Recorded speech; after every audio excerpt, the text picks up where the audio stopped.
ଆଉ ସହିପାରିବିନି। ଯେତେବେଳେ ବଡ ଭାଇ ରୋଜଗାର ଥିଲା ସେତେବେଳେ ବଡ ଭାଇ ଭଲ ହେଇଥିଲା, ଆଉ ଯେତେବେଳେ ସାନ ପୁଅର ପାଳି ଆସିଲା ସେତେବେଳେ ବଡ ଭାଇ ବେଇମାନ ହେଇଗଲା। ମୁଣ୍ଡିଆ ମାରୁଛି। ଆରେ ପାଟି ଟିକେ ବନ୍ଦ କର। ଆରେ ଟିକେ ପାଟି ଟିକେ କମ କର ବାବା। କାଇଁ ପାଟି କରିବେନି? କାଇଁ ପାଟି ବନ୍ଦ କରିବି? ଆରେ କାଇଁ ମୁଁ ପାଟି ବନ୍ଦ କରିବି? ଆରେ କହୁନି ଟିକେ ପାଟି ବନ୍ଦ କର। ଆରେ ଆସ୍ତେ କଥାଟା ଟିକେ କର। ତମକୁ ଘରେ ଝଗଡା ହଉ ବୋଲି ମୁଁ କାଇଁ ପାଟି କରିବିନି? ତମେ କଣ ଜାଣିଲନି? ତାଙ୍କ ପାଠ ପଢା ପାଇଁ ମୋ ସୁନା ଗହଣା ସବୁ ମୁଁ ବିକି ଦେଇଛି। ଏମିତିକି ମୁଁ ନ ଖାଇକି ତାଙ୍କୁ ଖାଇବାକୁ ଦେଇଛି। ସ୍ତ୍ରୀ ଆସିଗଲା ବୋଲି ସ୍ତ୍ରୀ ଭଲ ହେଇଗଲା, ଭାଉଜଟା ଖରାପ ହେଇଗଲା। ଆଉ ତମ ବାପା ମାଙ୍କ କଥା କଣ କହିବି? ତମ ବାପା ମା ବି ସେଇଥିରୁ ଗୋଟେ। ଆରେ ମାରୁନ, କେତେ ମାରୁଛ ମାର। ଦେଖ ମୁଁ ସବୁ ସହିଥିବି, କି ମୋ ବାପା ମାଙ୍କ ବିରୁଦ୍ଧରେ ପଦେ କଥା କହିବ ମୁଁ ଜମାରୁ ସହିପାରିବିନି କହୁଛି। ମାରୁନ, ମାର, ଯେତେ ମାରୁଛ ମାର। ଓହୋ ଗୀତା, ଆରେ ତୁ ଟିକେ ବୁଝିବାକୁ ଚେଷ୍ଟା କରୁନୁ କୋଉ ପାଇଁ? ଆରେ ଟିକେ ମତେ ବୁଝିବାକୁ ଚେଷ୍ଟା କର। ଆରେ ମୁଁ ହଉଛି ଏ ଘରର ବଡ ପୁଅ, ଆଉ ତମେ ହଉଛ ଏ ଘରର ବଡ ବୋହୂ। ମୁଁ ବଡ ବୋହୂ ବୋଲି କଣ ମୁଁ ସବୁ ସହିଯିବି?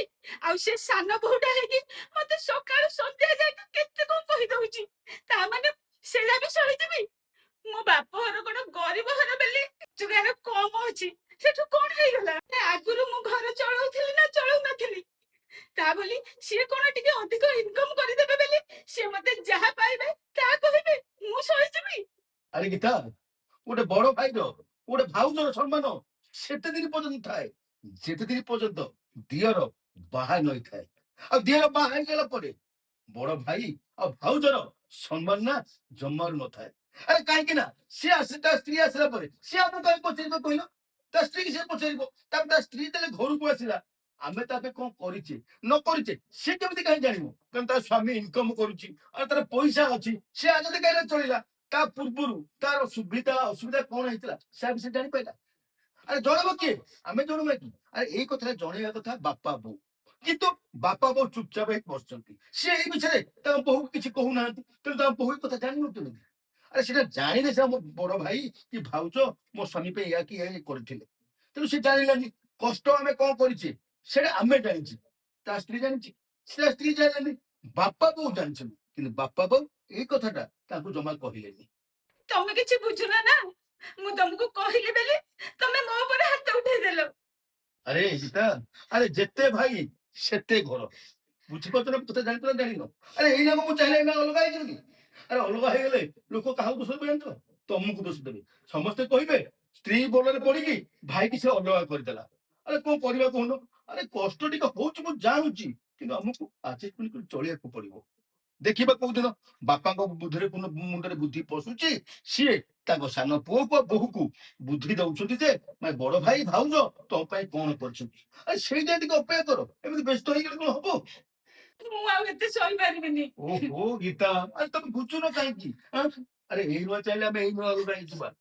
ଆରେ ଦୁନିଆରେ ଲେଖା ଅଛି ଯେତେ ପୁଅ ସେତେ ଘର। ବୁଝିପାରୁଛ ନା ବୁଝିପାରୁନ? ଆରେ ଆମେ କଣ ଭାବିକି ପୁଅ ଆମ ସାନ ଭାଇକି ପାଠ ପଢେଇଥିଲେ? ଆମେ କଷ୍ଟ କରିକି ତାକୁ ପାଠ ପଢେଇଥିଲେ। ସେ ଦି ଏକର ପାଠ ପଢିକି ମଣିଷ ହେଲେ ଆମକୁ ପଚାରିବ। ଆମେ ନ ଖାଇ ନ ପିଇକି ଆମେ ଭଲରେ ନ ପିନ୍ଧିକି ତାକୁ ଆମେ ମଣିଷ କରିଥିଲେ। କିନ୍ତୁ ଯେତେବେଳେ ସେ ବାହା ହେଇଗଲା ଆମେ ତା ପାଇଁ କଣ କଷ୍ଟ କରିଥିଲେ ସେ ସବୁ ଭୁଲିଗଲା। ଆଉ ସେଥିପାଇଁ ଆମେ କଣ କରିବା କହିଲ? ଆରେ ଦୁନିଆରେ ଯୋଉଠି ବଡ ପୁଅ ଆଉ ବଡ ବୋହୂ ସବୁବେଳେ ଜୀବନ ନା ଦୁଃଖ ହିଁ ଦୁଃଖ ପାଇବେ। ତାଙ୍କ ଜୀବନଟା ନା ଦୁଃଖମୟ ଜୀବନ। ଆରେ ଛାଡ, ଆଜି ଦୁଃଖ ଲେଖା ଅଛି, କାଲିକି ଆମର ସୁଖ ଆସିବନି ଯଦି? ଆରେ କଣ ସବୁବେଳେ ଭଗବାନ ଆମକୁ ଦୁଃଖ ଦେଇଥିବେ ତାପରେ ସୁଖ ଆସିବନି? ତମେ ଏତେ ବ୍ୟସ୍ତ ହଉଛ କହୁଛ କାହିଁ କହିଲ? ଗୋଟେ କଥା ସବୁବେଳେ ଗୋଟେ ମନେ ରଖ, ମୁଁ ବୋଲି ନୁହଁ, ଦୁନିଆରେ ଯେତେ ବଡ ପୁଅ ଅଛନ୍ତି ସେମାନେ ନା ସବୁବେଳେ ବାପା ମାଙ୍କ ଆଗରେ ସବୁବେଳେ ଖରାପ ପୁଅ ହୋଇଥାନ୍ତି। ତାଙ୍କୁ ନା କେହି ଭଲ ପାଇବେନି, କାରଣ ସିଏ ଘର ପାଇଁ ସବୁବେଳେ ସବୁ କରିଥିବେ, କିନ୍ତୁ ତାଙ୍କୁ ନା କେହି ପଚାରିବେନି। ସିଏ ଭାବି କହିବ ନା ବଡ ପୁଅ ବୋହୂ କଣ କରିଛନ୍ତି କି? କିଛି କରିନାହାନ୍ତି। ତେଣୁ ଦୁନିଆରେ ଯେତେ ବଡ ପୁଅ ଅଛନ୍ତି ସମସ୍ତେ ଖରାପ। ସବୁବେଳେ ସାନ ପୁଅ ସାନ ଝିଅ ସବୁବେଳେ ଭଲ, କିନ୍ତୁ ବଡ ପୁଅ ନା ସବୁବେଳେ ଖରାପ। ତେଣୁ ଛାଡ ସେ କଥା, ସେ ଆରେଞ୍ଜମେଣ୍ଟ କର, ସେ କିଛି ଟେନସନ ନିଅନି। ଆଜି ଦୁଃଖ ଆସିଛି କାଲି ନିଶ୍ଚୟ ଖୁସି ଆସିବ। ଭଗବାନ ନିଶ୍ଚୟ ଆମ କଥା ବୁଝିବେ। ତେଣୁ ସେଥିପାଇଁ ଟେନସନ ନିଅନି। ସିଏ ଆଜି ବୁଝିପାରିନି, କାଲି ତ ନିଶ୍ଚୟ ସେ ବୁଝିବ। ଆଉ ସେଥିପାଇଁ ତ ମନ ଦୁଃଖ କଲେ କେମିତି ହବ? ତେଣୁ ମନ ଦୁଃଖ କରନି, ସହିଜ। ସହିବା ଲୋକ ସବୁବେଳେ ବଡ।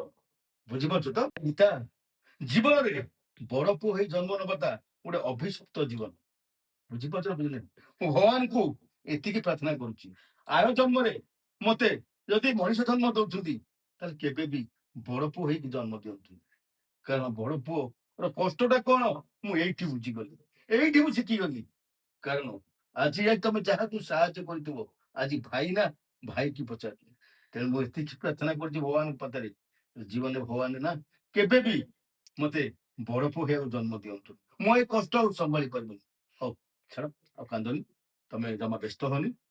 ମୁଁ ପଇସା ବ୍ୟବସ୍ଥା କରୁଛି, ତମେ ଟେନସନ ନିଅ। ଯାହା ତମ ଦରକାର ମୁଁ ଯୋଉଠୁ ହେଲେ ମୁଁ ଆଣିକି ତମକୁ ଦେବି। ତମେ ସେଥିପାଇଁ କିଛି ଟେନସନ ନିଅନି ହେଲା। ଯ ଯ ଆଉ କିଛି କାହାକୁ କିଛି କହିବା ଦରକାର ନାହିଁ, ତମେ ଚୁପଚାପ ଘରେ ବସ। ଯ।